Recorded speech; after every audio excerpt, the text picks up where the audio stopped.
Hi guys, ArchieLuxury, and who do I recommend in America? In America, who do I recommend for quality pre-owned wristwatches?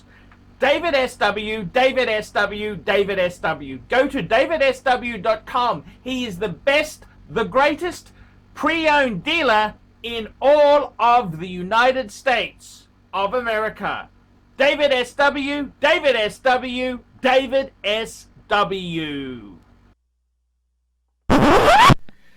Hi guys, ArchieLuxury on the Pluta channel. We're doing a paid review. This is paid review 21QB27, and this here is for Mike. Quick wristwatch check. I'm wearing the Submariner, the new 41mm.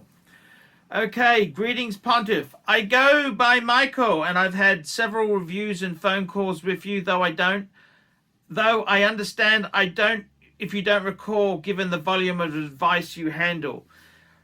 If you'll permit me, he sent me a whacking donation, as the story is long, but I feel like the watch community needs to hear it as a warning. A tale of woe with ultimate redemption from not listening to the Pontiff. You see, I recall when you did a phone consultation with me and I was on my way to a life-changing career move, but my net worth was still a work in progress, and you expressed a bit of concern that I would ever consider love over money. Well, I did take your advice and follow the money, but I didn't truly listen to the Pontiff's entire advice. I picked and chose the parts I wanted to hear. I got cocky. I had a beautiful collection at the time. I won't go through the entire list you did in another review. That's kind of yes, but I had a Patek 6006 blue dial. I think that was a 6000 with the blue dial. They did it just as they changed over to the 6006. A Rolex Sea Dweller 4000, a Breguet Type 20, and so on. I didn't have anything else, and I had my dream job and the money was coming in. What did I do? Well, I started thinking my shite doesn't stink, and I boozed, womanized, and generally did whatever I did whatever I wanted to do. So without a thought for the consequences. Sure, it was fun, but it wasn't really the kind of person I am or want to be, and I paid a price for the hubris. You see, my wrong term ended with my collection being stolen. I was shocked, and even with insurance, some of these watches aren't easy to replace. So I recalled your advice and decided to humble myself, got back to my roots of focusing on hard work and nose to the grindstone, and sure enough, I came into what for me is a life-changing wealth to keep building on, as I've been rebuilding my collection as well. The current collection is as follows. He's got a PAM 1055. Okay, yes sirree. Yep, it's a submersible dive PAM. Okay. He's got a Rolex 126622 Yachtmaster rhodium dial, a Rolex 16613 Submariner Champagne 30 dial with blue bezel, a Rolex 126710 BLRO Pepsi. I actually got this at retail when I purchased my Patek. I'll describe below. A JLC Polaris Mariner date.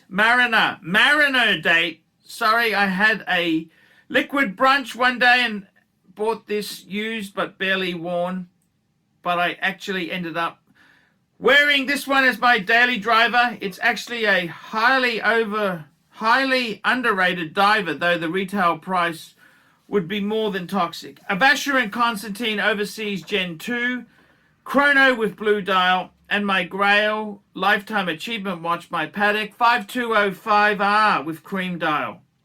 Though I do not almost always follow your advice, and and advice at not playing dealer games. This really was the paddock I wanted to replace and significantly upgrade. The loss of my beloved 600, I think it was a 6000, and to commemorate the achievement, I decided to purchase it retail so I could have my name on the papers.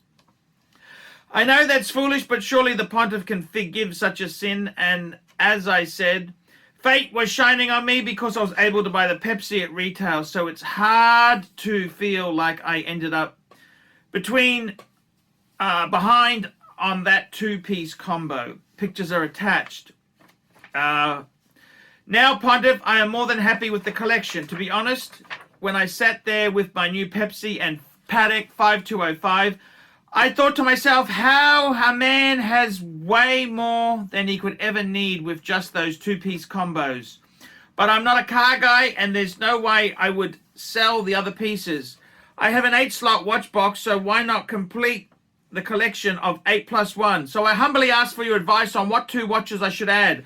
My mind tells me I should consider a simple sports wind and wear like a Milgauss, and then I want a finally second Grail Fike-Off watch to counterbalance my Paddock.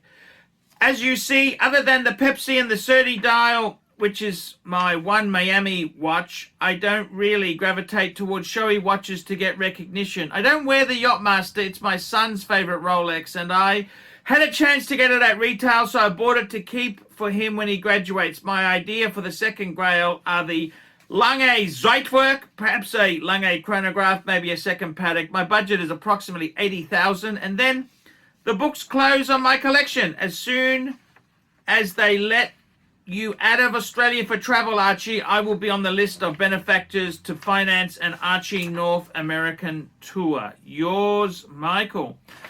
Absolutely amazing, amazing email from Michael here. He's got some, let's just I want to recap just so we can just get some closure here. So he's got the two-tone Submariner, the 30 dial, the 16613. So that's a pre-ceramic. Lovely 30 dial. I'm starting, the funny thing is I didn't love the 30 dial, but now I'm starting to really like it. I think it is a cool looking watch. The Pepsi, probably the greatest GMT. Well, it is the greatest modern GMT. No question about it. I know people like the Batman or the Batgirl, but to me, it's the Pepsi. The Vacheron Constantin, Vacheron Gen 2 chrono with blue dial. Absolutely knockout. That is a very gorgeous piece. The Sub, that's a useful diver. And then we've got the, the JLC Polaris. That was Jaeger-LeCoultre's dive watch. Very underrated. It's a great watch. It's an amazing watch. And then we've got the Patek Philippe there, the 5205. The rose gold. I think it's rose gold. Yes, it's rose gold. With the cream dial. And I got to say, absolute winner chicken dinner. So what would I get? Now, I got to be totally honest with you. Let me just do a check. 1, 2, 3, 4, 5, 6, 7, 8, 9. 2 watches to add there. What would I add there? Now, this is a very good thing to say. What would I add to this collection? Because we've got some diversity. I would seriously say you could never go wrong adding Rolex. Rolex is such a usable watch, especially in the steel genre. Steel guys there. So what would I add to this collection? We got a diver Rolex. We got a GMT. So what would I add there? I got to be totally honest with you. I tend to agree. The wind and wear genre. See, we could add a Air King. That's the new Air King. We could add an Explorer 1, the 39mm, and we could add the Milgauss. Now, out of those, the Air King would be the least expensive. The most expensive would be the 39mm Explorer 1. I love the blue. I see you like blue dials. You've got the Vacheron Constantin. I would say a Z Blue would be perfect. They're not ridiculous money. Yes, it's expensive, like most Rolex, but it's a really good wind and wear, lovely piece, and you love blue. Look, I'm wearing blue.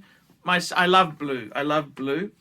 Then as a really amazing piece, see, I tend to say that I look at value on the market. I look at value on the market.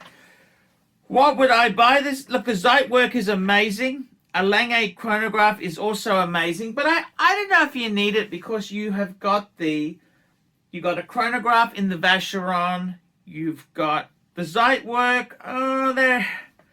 You know what I would get? Seriously? I'd get a Patek World Time. Now, I wouldn't get the same one I've got. I got the 5110, which is, in all honesty, I think it's beautiful, but it's a smidgen small, particularly with the watches you've got. I'd get the 5130. That was the biggest, the baddest. Now, it's kind of a little bit soft. You could even get that in platinum, 30 to 40,000 US dollars. Now, that is an absolute bargain. I reckon a platinum World Time from Patek, it's a 5130p, winner chicken dinner. And the thing about it is, you don't have a Now, is that better than buying a Zeitwerk? Look, I think Patek is a better name. I think the World Time is a really cool complication that has actually been in the doldrums. I think it's something that's going to shoot. And you get a platinum one. A Patek in platinum is very, very special. It's going to bring your collection up a notch. Yes, I love the annual calendar. You got the 5205R. But I think a platinum Patek, it just gives it punch. And it's good bang per buck. It's really good bang per buck. So that's what I would get. I would get a Winden, probably the Z Blue. I reckon the Z Blue, okay, you're going to pay a little bit more, but look, it's not ridiculous. I'd get a Z Blue, and I would get a 5130 World Time in platinum, the P. I think that is the best bang per buck. You can close the collection off. 2 Pateks. Okay, how could you? And the thing is, they're both big Pateks. So these are going to be, I reckon that World Time is very special. I would jump at the chance to get that. That is winner chicken dinner. I would definitely. Okay, you got more money to spend. What would I spend? See, you don't have to spend more than what I've said there, you know. Okay, so say you wanted to spend more, is it worth going to so you got an annual, okay? You know what? You could go for a 5170, but I reckon the World Time is better because you got the chrono in the VC. Yeah, the only other thing I would say would maybe, instead of getting the World Time, which please get the World Time in platinum, maybe a Lange 1 Grand Moon Phase. I reckon that would be outstanding. It'd be an outstanding choice. You have a Patek and a Lange. I'd prefer you got the World Time. I think the World Time is the better way to go, but I don't want to force you into something. So, guys, that is my opinion. That's for Michael. Tell me what you think, guys. Put some comments below. Like, subscribe, tell your friends. Don't be afraid to put some comments below because I do like the comments. And guys, remember, I can't survive on Google Ads. I need these paid reviews to stay full-time on the tubes. That's what I need, guys. Please help me out. Okay, guys, I will see you in the next one. All these neck just wanna be a mini me. All these neck just wanna be a mini me. All these neck just wanna be a mini me. Feeling me, any me. All these neck just wanna be a mini me. All these neck just wanna be a mini me. All these neck just wanna be a mini me. Feeling me, any me. All these neck just wanna be a mini me. All these neck just wanna be a mini me. All these neck just wanna be a mini me.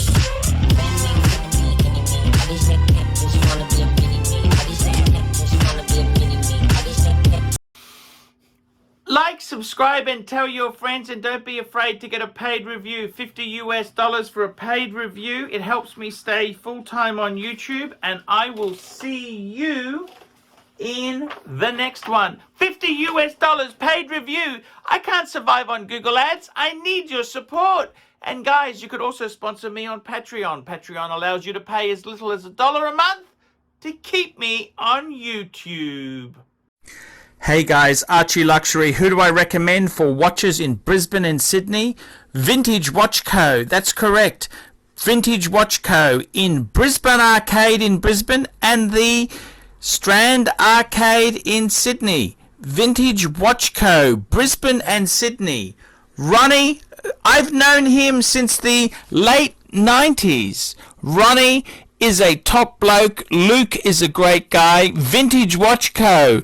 That is who I recommend in Australia. Check out Vintage Watch Co. and the guys' amazing range of watches. They also do service and repairs. Vintage Watch Co. That is where the pontiff goes. You know, some of my Pateks came from Vintage Watch Co. That's right, guys. Vintage Watch Co.